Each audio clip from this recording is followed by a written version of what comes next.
Good evening, everyone, from Larry Knight Field. A happy Mother's Day to those involved. Where have you been? Better late than never. Both fan bases in a fever pitch, and we are ready for Game 1 of the best of 3 games South State Championship Series in the 4A classification. The Sumrall Bobcats against the West Lauderdale Knights. I'm Kelly Sander, along with producer, engineer, director Seth White, with you on an odd Sunday evening. But this was Mother Nature's call. A series that was supposed to start on Thursday night, but Mother Nature had other plans and had to be moved to tonight because of all the rain in the area. West Lauderdale comes in 27-3 overall. Sumrall 30-5. Few would argue that these are not the best 2 teams in the 4A classification, and perhaps the state playing in Game 1 of a best of 3 here tonight. Hunter Barrett gets the start. The wily senior on the hill for Sumrall comes in with a win-loss record of 7-0 and an earned run average of 1.24. He has pitched 51 innings.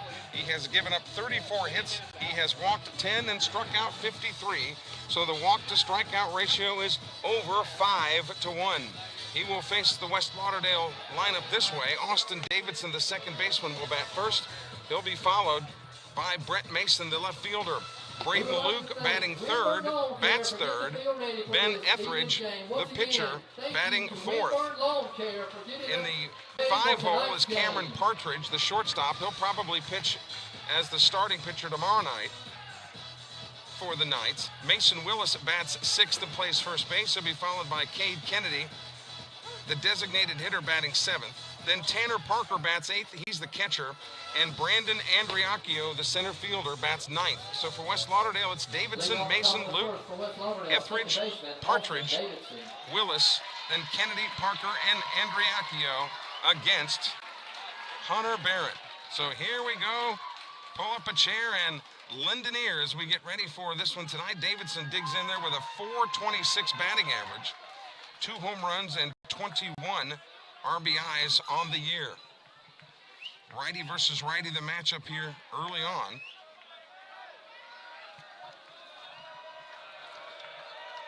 Barrett working the first base side of the rubber. The first pitch is high, ball 1.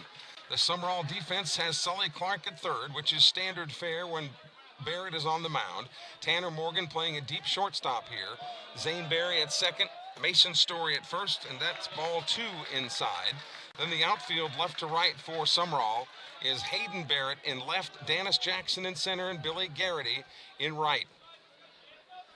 The Sun field is center and right field here at 7 o'clock. There's the pitch right down the middle for a 2-1 count as Barrett went to the fastball. Mason is in the on-deck circle. These 2 teams played each other last year, and the Knights sidelined the Bobcats, and Sumrall would like to return the favor this year as that one is fouled into the screen to even up the count at 2-2.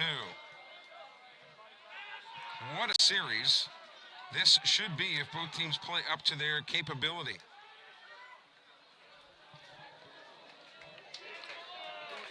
Two and 2 the count to the leadoff hitter.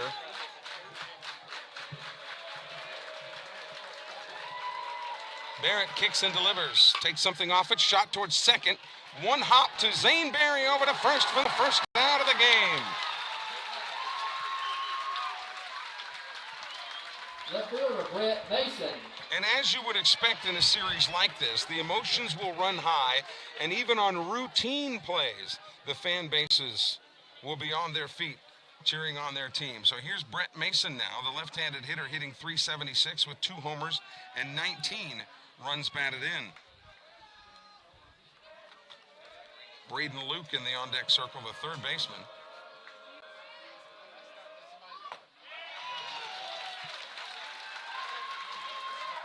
First pitch strike on the inner part of the plate. The lights are on here at Larry Knight Field. Very slight breeze blowing toward right. The 0-1 pitch took something off of it. Strike 2 on the corner. 0-2, Barrett ahead in the count. You can't get any more people in here. They're here from Lauderdale County. They're here from Lamar County. 0-2 pitch swung on, slow roller towards short. Tanner Morgan's play over to first is in time. They get him by a step. Third baseman Braden Luke. What was problematic there for Morgan is it wasn't hit real hard. So he had to pull the trigger quickly and is able to erase Mason. So 2 up and 2 down for the Knights here in the first. And here's Braden Luke. Listen to these gaudy numbers for Braden Luke. The third baseman hitting 500. 500 on the year with 5 homers and 34 runs batted in.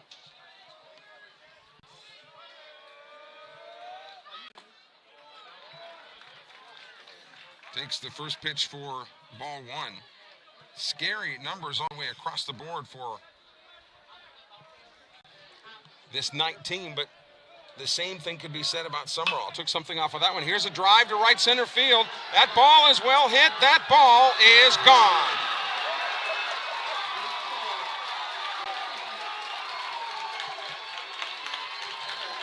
Braden Luke hits home run number 6.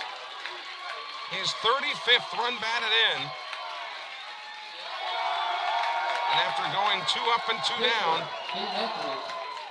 the Knights have taken a 1-0 lead.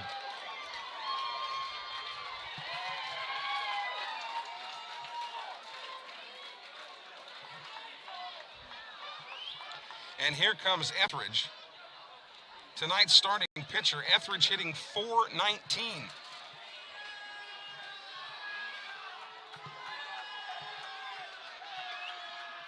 With a homer and 32 runs batted in.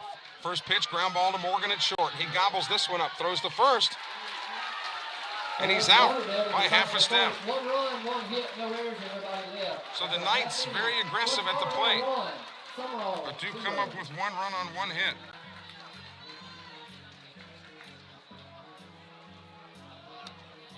So let's take a look now at the Bobcat batting order. And it's not unlike it has been most of the year. Dennis Jackson leading off. He'll be followed by Zane Berry. Graham Crawford bats 3rd. Billy Garrity in the cleanup spot. Then Hunter Barrett batting 5th. Mason Story in the 6 hole. And then rounding out the order for Sumrall is Tanner Morgan. Javen Williams getting the nod tonight at DH, and Hayden Barrett playing left field. So for Sumrall, it's Jackson, Berry, Crawford, Garrity, Barrett, Story, Morgan, Williams, and Barrett. And they will have the unenviable task of going up against Ben Etheridge. Etheridge's numbers, he has 10 wins, no losses in his senior year, and a 0.56 earned run average. He has pitched 62 innings, has surrendered just 33 hits. He has walked 7 and struck out 121. So nearly a 14-to-1 walk to strikeout ratio. All of you are beginning to check in across the country. Glad that you are. Taylor and Maddie Morgan are watching from San Antonio, Texas tonight. They love them some Tanner Morgan. Sending their love from San Antonio. Tanner off to a good defensive start tonight. Sam Clark and the CM Ranch cheering on Sully Clark and the Bobcats from the 601 area code tonight. Taylor and Maddie Morgan from the 830. We'd love to hear from you as well. 601-310-7077 to get in on the act. So here is Dennis Jackson to lead it off.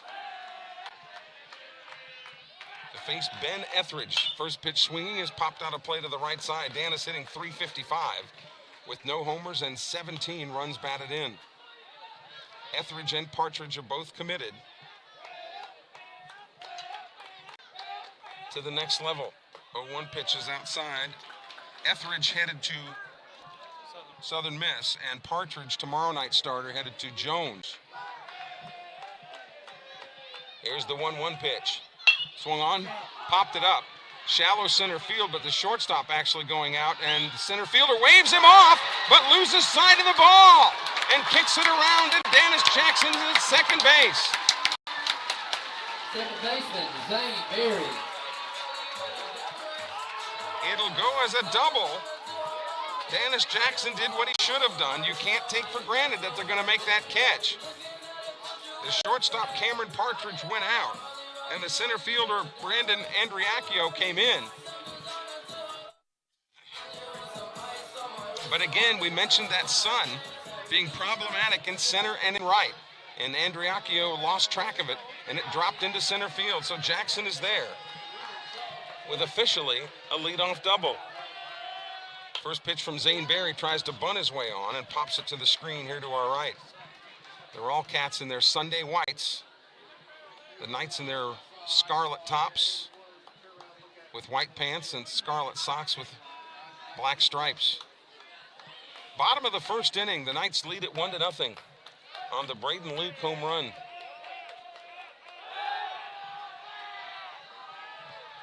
You know, Ben Etheridge, it's not very often that people even get to second base when he's on the mound. But Jackson there with a leadoff double, not in a force situation when he runs. First pitch here, took something off of it. Right back to Zane Berry. Now they've got Dennis Jackson hung up, or do they? Throw to back to second, and Dennis Jackson is out.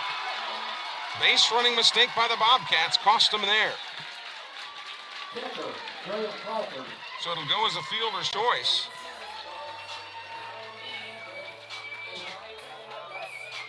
And Jackson, already being in scoring position on that ground ball to the pitcher, should have just held his position and made them throw Zane Berry out at first. But here's Crawford now. Crawford hitting .343 with 8 homers and 41 runs batted in. The winner of this series will represent the south part of the state at the 4A final series next week in Jackson. First pitch swinging and into the net. Crawford hitting from the left side here against the righty, Ben Etheridge. Etheridge getting the start on the road. And we told you that center and right field is a problem. You can't see it on our center field picture there. You can only see the pitcher and the hitter, but both outfielders with their gloves above their eyes, trying to keep the sun out of their eyes. And the sun will probably continue to be a problem for about another 20 minutes or so. One away, runner on first in the likes of Berry. Andriacchio shading Crawford toward right just slightly. Now he moves to play him pretty much straight up. The 0-1 pitch. Outside, they looked for the pitch out there, thinking that Berry was going. He was not, and the count is 1-1. Steve Cooley at first base, as per usual. Larry Knight flashing the signals at third. Going pulloverless less tonight. In their Sunday whites. That pitch missed low. 2-1 now to Crawford. They are really worried about Zane Berry at first base, because Tanner Parker keeps coming up out of his stance, thinking that he'd be off to the races. And they continue to throw over to first base to keep Berry close. Larry Knight Field, not a space to be had here tonight.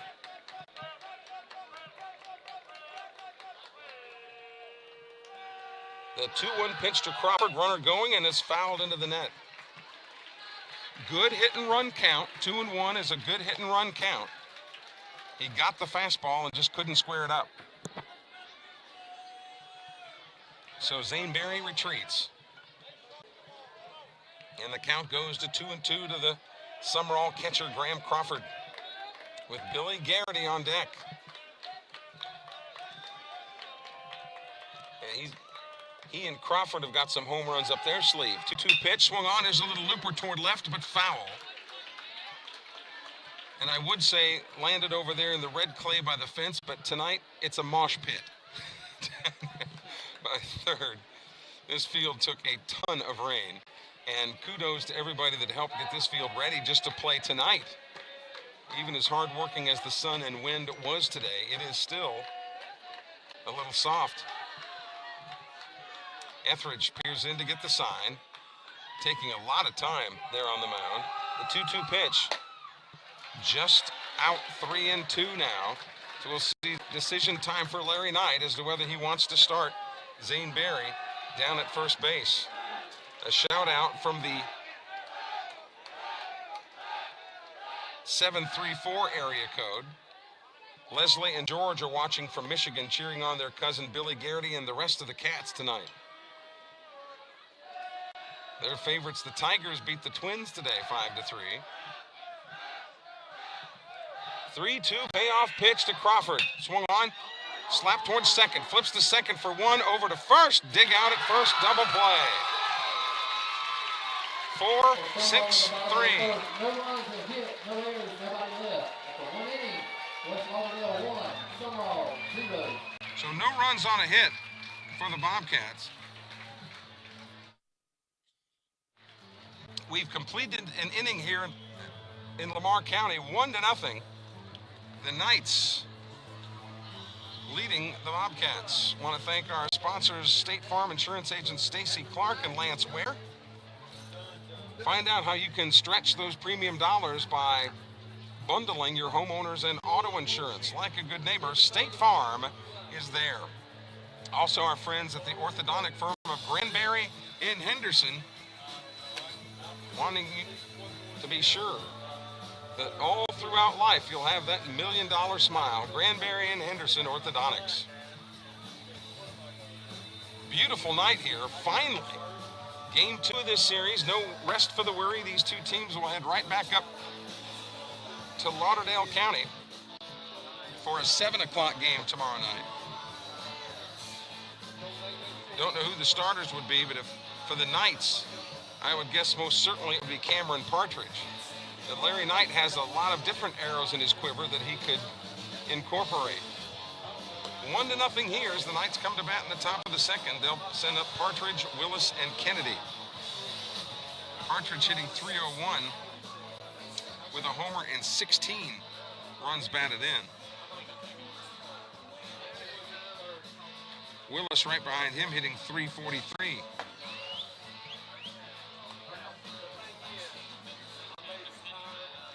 So glad that you're with us here on this Sunday night, kind of different fare.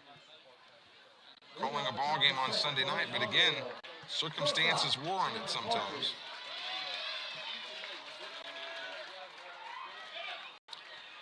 So here's Cameron Partridge. And Partridge and Andriecchio, the center fielder, got some communication lines crossed, allowing Dennis Jackson to get to second base. Off-speed pitch there from Barrett is on the corner for strike one. Hayden Barrett in left field, really shading him toward center. The 0-1 pitch. Swung on. Here's a little looper into center field. That ball drops for a base hit.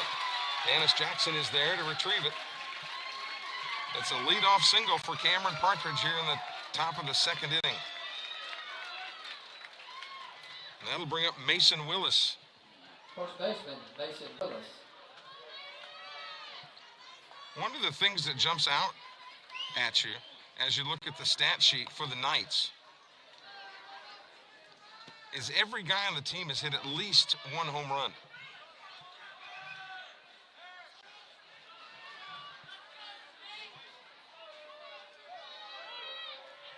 Here's Willis now, righty versus righty, the matchup.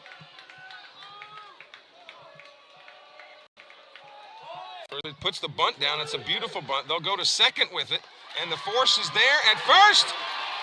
Safe. Beat it out at first, but the Bobcats nearly turned a double play.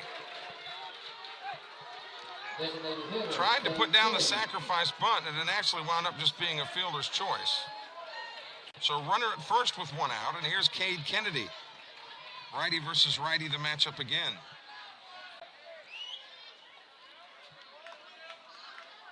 I mentioned that